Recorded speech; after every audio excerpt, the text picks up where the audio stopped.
hi friends welcome to Rena Samayal इनके என்ன சமையல் பார்க்க போறோம்னா பொன்னாங்கண்ணி கீரை பொரியல் பார்க்க போறோம் ரொம்ப எளிமையான முறையில் டக்குன்னு செஞ்சு முடிச்சிரலாம் உடம்புக்கு ரொம்ப நல்லது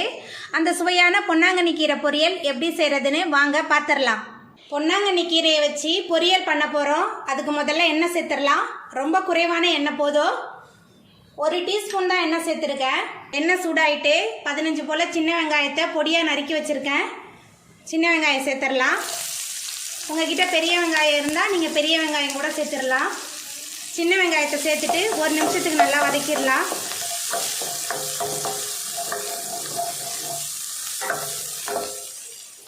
மூணு காஞ்ச மிளகாய் கிள்ளி வச்சுருக்கேன் அதையும் சேர்த்துடலாம்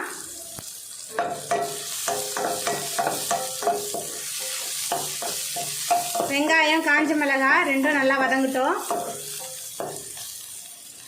ரொம்ப எளிமையான இந்த முறையில் இந்த கீரை பொரியலை செஞ்சு முடிச்சிடலாம் 5 நிமிஷம் கூட ஆகாது இந்த கீரை பொரியல் செய்கிறதுக்கு ஆனால் சுவை ரொம்ப சூப்பராக இருக்கும் இப்போ சுத்தம் பண்ணி வச்சுருக்கிற பொன்னாங்கண்ணி கீரையை சேர்த்துடலாம் கீரை சேர்த்தாச்சு கீரை சேர்த்துட்டு நல்லா வதக்கி விட்டுறலாம்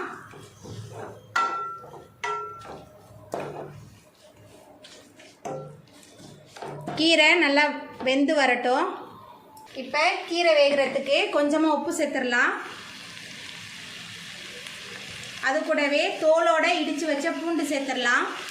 தோலோட இடித்து போடும்போது நல்ல மணமாகவும் சுவையாகவும் இருக்கும் அதனால தான் தோலோட இடித்து போட்டிருக்கேன்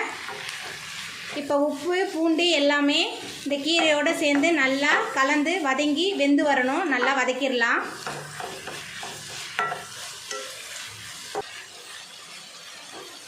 நம்ம சேர்த்த கீரை நல்லா வதங்கி வெந்து வந்துருச்சு இப்போ நம்ம அடுப்பை ஆஃப் பண்ணிடலாம் உங்களுக்கு வேணும்னா கொஞ்சமாக தேங்காய் பூ சேர்த்துங்க நான் தேங்காய் துருவெல்லாம் எதுவுமே சேர்க்கல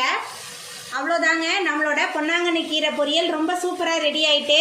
நீங்களும் உங்கள் வீட்டில் இந்த பொன்னாங்கண்ணி கீரை பொரியலை செஞ்சு பாருங்கள் இந்த வீடியோ உங்களுக்கு பிடிச்சிருந்தா லைக் பண்ணுங்கள் ஷேர் பண்ணுங்கள் கமெண்ட் பண்ணுங்கள் சப்ஸ்கிரைப் பண்ணுங்கள் அப்படியே பக்கத்தில் உள்ள பெல் பட்டனையும் கிளிக் பண்ணிடுங்க நன்றி